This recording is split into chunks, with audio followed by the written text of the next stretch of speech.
Okay, so we've got the tent van pack. We have two sizes of hardback chairs.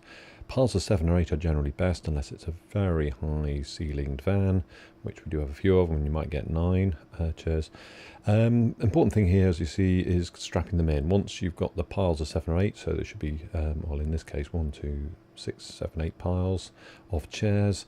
Get some strapping on to stop them tilting forward and causing damage when the van is moving. So as you can see, we've got some orange straps there, and we've attached those to roof fixing places and floor fixing places. There's hooks and eyes on both the floor and the ceiling.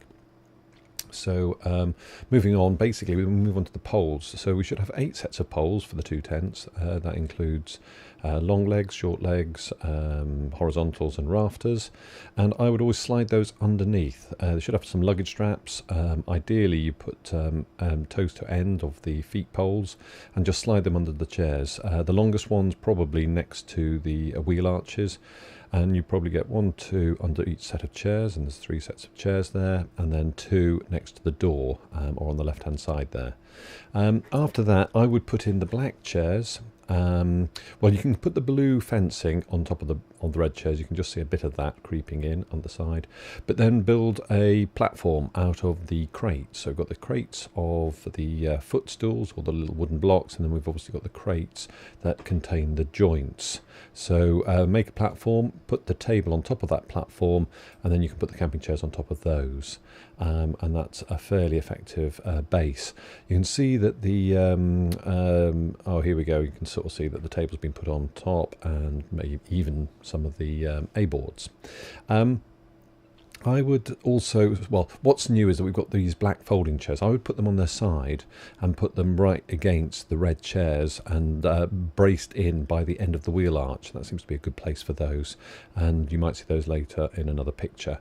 The fence posts can be wrapped up either with the bungee or whatever, and again put down the side where there's on top of the other poles. I've got the picture on the side there, not very helpful. As you can see, once you've got the tents, all the canvas chairs in, then the tents can be put on top of the canvas chairs or the black chairs, you know, I mean, there's obviously variations in the pack here. You can't see everything, but we've got some rubber mats which are on top of the community tent. In some of the vans we don't have the community tent, or some of the gigs we don't have community tents, but there's a better picture in a minute of the community tent and where that goes. As you can see, the white canvas or the white tents can go on top. They tend to be quite light, and yeah, not too, that was probably the best place for them.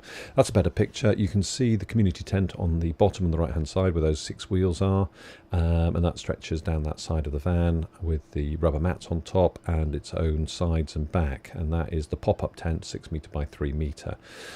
We've wedged in the A-boards. That's another place for the A-boards if that's easier, and then there's a bit of space still left for the toolboxes, which have got pegs and bungees and chains in. That also shows you some fire extinguishers, bits and pieces as well, and shows you the blue fencing that's wrapped into the chairs. Oh, you can see the black chairs. I mean, actually they're on their ends, but I think they're better on their sides, braced against either the red chairs up to the wheel arch, and then piling canvas chairs on top of them. So as a final amendment, we haven't got the black box, which has got a lot of the box office stuff pictured there, but that would normally be left at the back. Sometimes there are torches left in the glove compartment, and keys are sometimes put on the van, you know, the main key to the van. So if there's padlocks and you're chaining up the chairs instead of putting them back in the van, then having the keys on the actual fob of the van key means you don't lose them. The black box and the cash, I mean, there is a kind of, well, certainly the Mercedes, a compartment underneath the front passenger seat, and that's quite a good place to put the money for people travelling back. Obviously it can be in the black box at the back. As I say, the black box being the first thing out is useful. There might be a couple of other things like extra cables, particularly if it's a venue that needs extra cables. There sometimes are extra speakers, because rather than the companies carrying extra speakers, sometimes it's useful to have them at these particular gigs. So if it's inclement weather, they can add a bit more sound into the tents themselves. with the speak-on cables. That's pretty much it, unless there's a generator, in which case there might have to be an oil can or some other bits. There might be a bag with some vests, either Heartbreak badged or those yellow security looking vests. Again, they could be just in an IKEA bag or in a little crate, which also go in at the back.